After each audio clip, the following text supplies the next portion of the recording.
Hi everyone, welcome back to my channel. So I know it's been a little bit, but I am back and today I'm going to be sharing the introduction to my no-buy. So let's just get right into the details of my no-buy.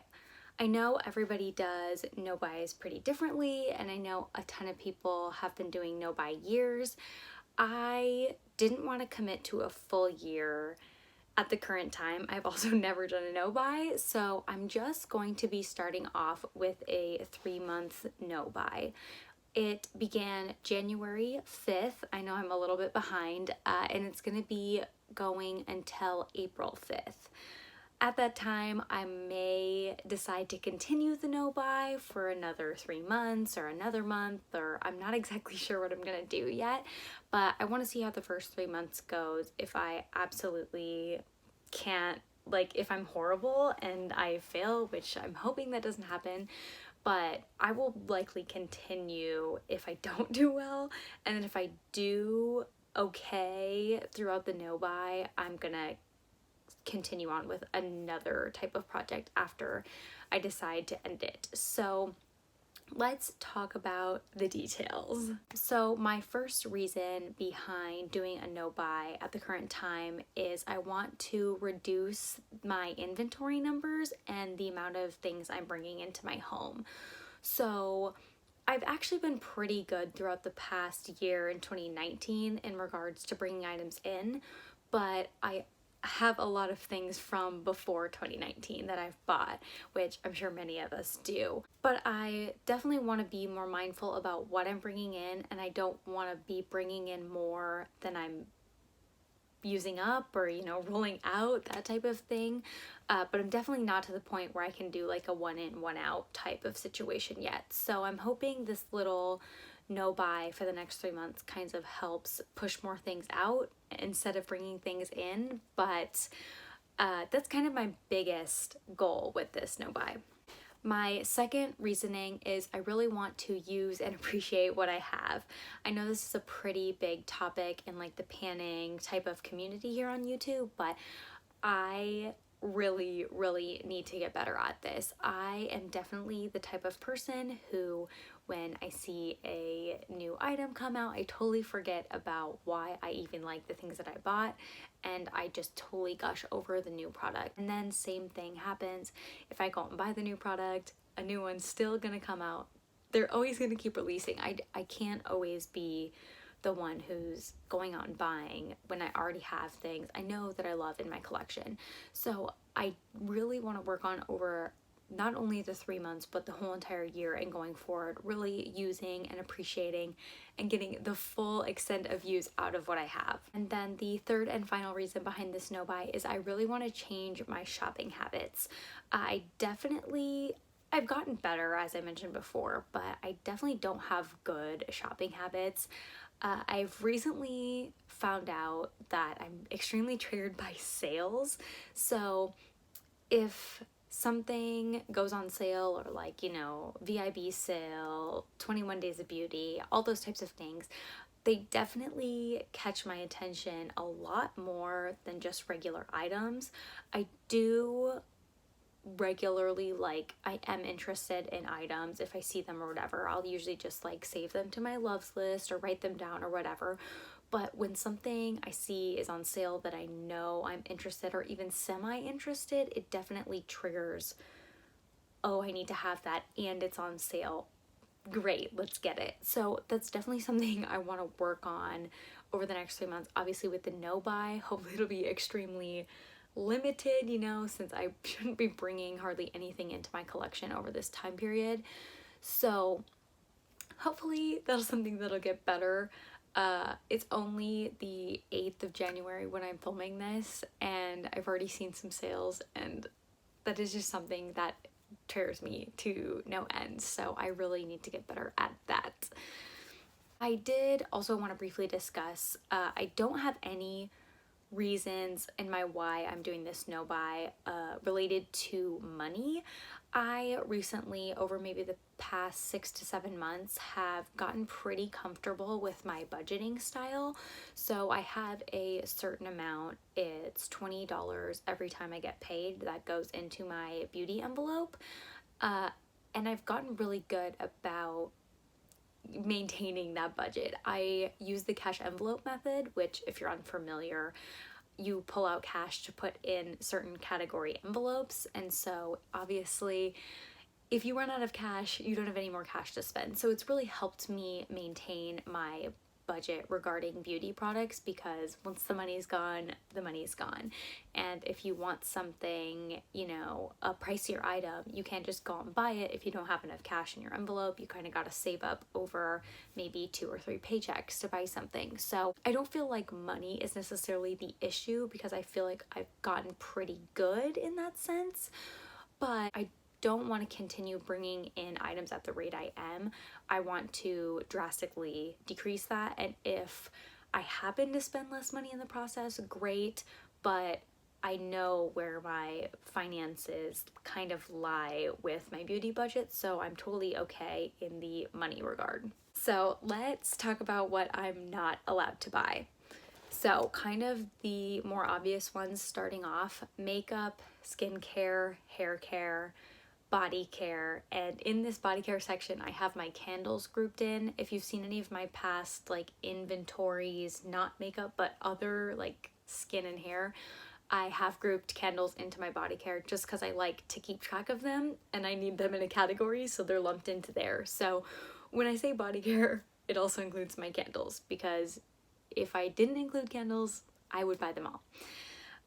Also, clothing and handbags are included in this. So clothing in regards to shoes, you know, shirts, pants, and all that type of stuff, but also handbags like purses, backpacks, little like going out type of card holder things. I have so many. And also like makeup bags. I have so many of those things. I don't need any more travel handbag anything. I mean, I'm only doing this no buy for potentially 3 to 6 months, so I have plenty to last me that long. This also includes nail polish. So I only have maybe 3 or 4 nail polishes, but I rarely paint my nails. This is a rare occasion. I'm trying to get better at it, but I have hardly any, just because I know I don't paint my nails, but I don't want to get into the habit of not buying makeup. So I'm like, oh, I can buy nail polish. I know I don't paint them, so I don't want to buy anymore. Now, some of the other items that aren't really maybe in a traditional no buy for other people, but definitely are going to be in my no buy, include planners. So I have plenty of planners. I have a 2020 planner.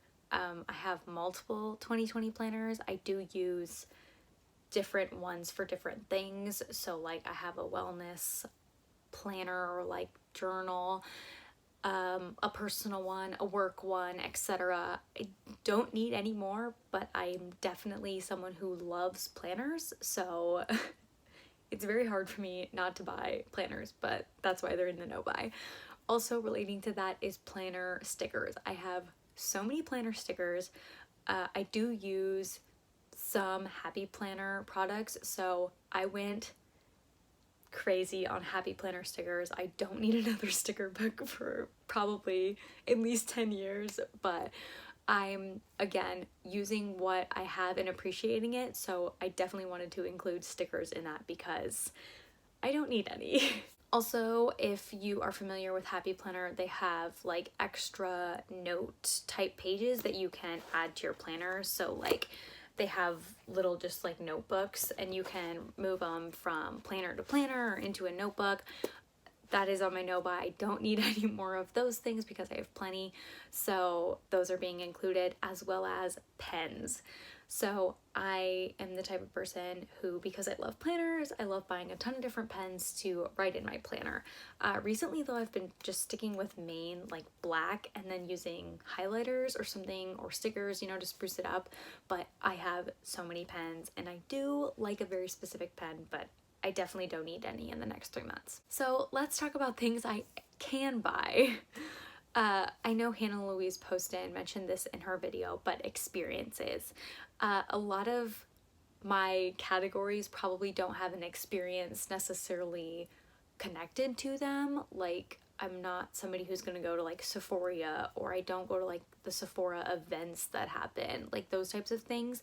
But if an experience did come along that was kind of questionable, I did want to add that I am allowed to purchase experiences, because I don't want to hold myself back from something that I could cherish forever, an experience, just because of my no buy. I am also allowed to buy gifts for other people that fall into these categories. So whether it be a planner for somebody else or whether it be a new eyeshadow palette, I am allowed to give these items to other people. Also, something I'm allowed to buy is haircuts. I know Hannah mentioned this as well, but haircuts, even though it is a type of beauty item, it is maintenance. And some of you may remember I used to have incredibly long hair. It was all the way down to my waist, and about a month ago I chopped it to here, kind of right at my shoulder length. So I definitely want to include haircuts should I need to get a haircut in this time. I don't want my new hairstyle to completely go to crap just because I'm on a no buy.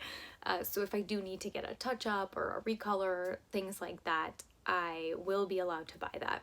Another thing I am allowed is homewares, but this does have a little asterisk next to it, because I'm allowed to buy them, but with consultation of my boyfriend. I don't want to go out and just be buying all kinds of like new decor and new throw pillows and new etc. just to, obviously, yes, it does spruce up the house, but I want to make sure that he's comfortable with it as well, because we do live together. So if, you know, it's making the space too busy for him and it makes him uncomfortable, or if I'm just bringing it in because it looks good at the store but it's really not practical for our house, I really want to make sure we're both comfortable with not only the price but bringing it into our home. So I am allowed to buy them, but I do have to consult with him before we do any of that. I am also allowed to buy items related to work. So this mainly is concerning like dress attire. So I do work in a profession where I am required to wear professional dress. So if I rip one of my dress pants, I can't just wear jeans to work until my no buy is over. So should anything happen, dress shoes, dress clothes wise, I am allowed to buy items for work, which does include dress clothing. But hopefully I shouldn't need any of that, because I've worked in this area for a while, so I have plenty of dress clothes, but I just wanted to include it should anything happen. And then of course I am allowed to buy necessary health and safety items. This may not necessarily pertain to all of my categories, because I don't need a new planner for my safety or my health, but this could fall into categories like skincare with sunscreen or things like that. But like I said with the planner, you know, I don't need a new bronzer to save my health. But should I need a cleanser or a moisturizer to help save my skin on a trip that I ran out and it's peeling, you know, or irritated, I have a rash, I am allowed to buy things that are for my health and safety. Just a few more clarifying rules that I wanted to touch on, because I did lay out a few more items just as clarification type things. So I know a lot of people who have posted no buy videos before said you need to have clear rules about what it is, because, you know, 2 months in you might be like, well, maybe this is an exception. So I did really want to lay out rules for myself, and so I'm going to share them. So basically, rule number 1 is I can replace what is empty if there's not already a replacement in my stash. So yes, this is a replacement only no buy. If I finish up a bronzer, I can't go out and buy a bronzer, considering I have 4 other bronzers. If I finish up my face wash, however, that is the last one I have, so I am allowed to go and replace it because it's empty. So I hope that makes sense. I know some people kind of do things differently with how they run their no buys, but this, yes, is a true replacement only no buy, and I do have categories broken down in my inventory, which I'll be sharing somewhat soon. So you can kind of see what my thinking is on what my specific categories are regarding finishing items, I guess. So my next type of clarification rule is regarding when I can buy items as replacements. So I can purchase a replacement product when it's estimated 2 uses left if I'm gonna go buy it in a store. So if I am gonna purchase something in a store and I have about 2 uses left of a product, that's when I can go get it. So, maybe 2 days before I run out of my cleanser, I can go to Ulta to purchase it.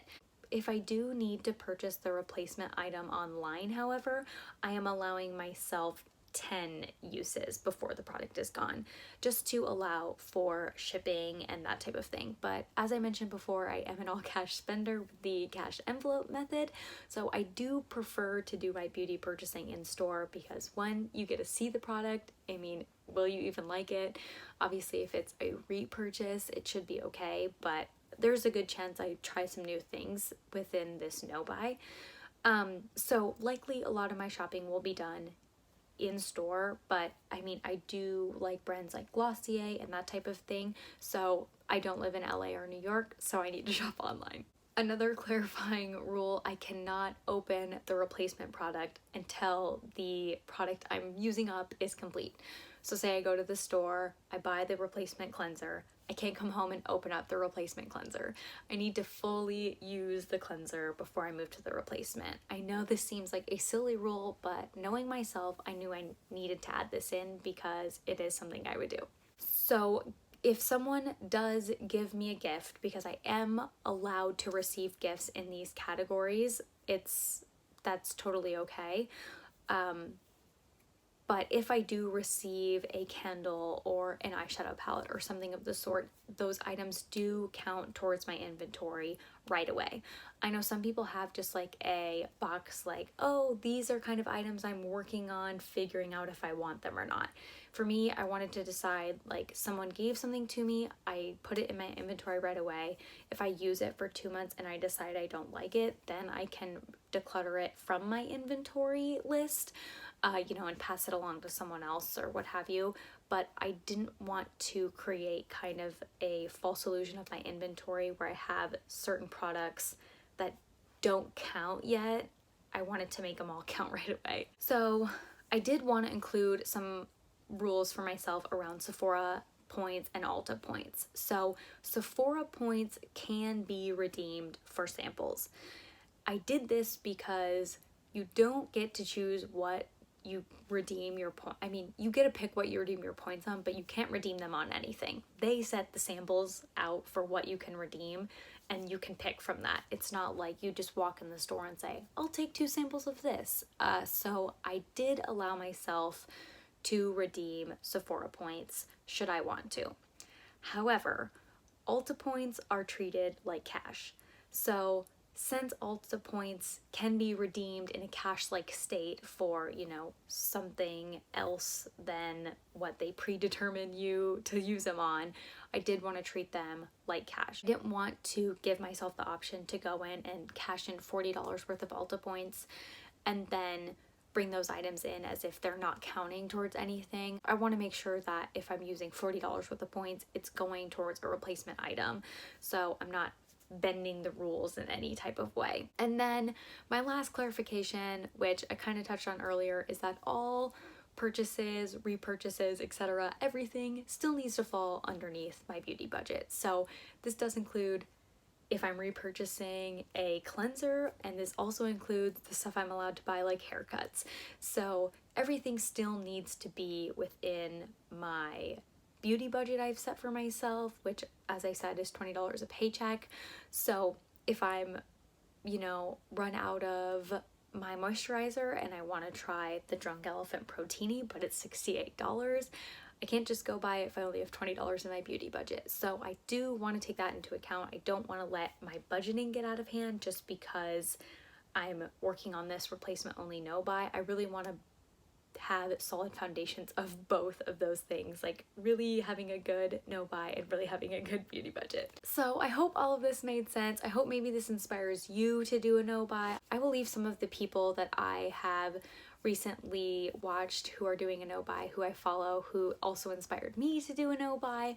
I'll link them below. So I hope you enjoyed this video, and I will see you in the next one. Bye.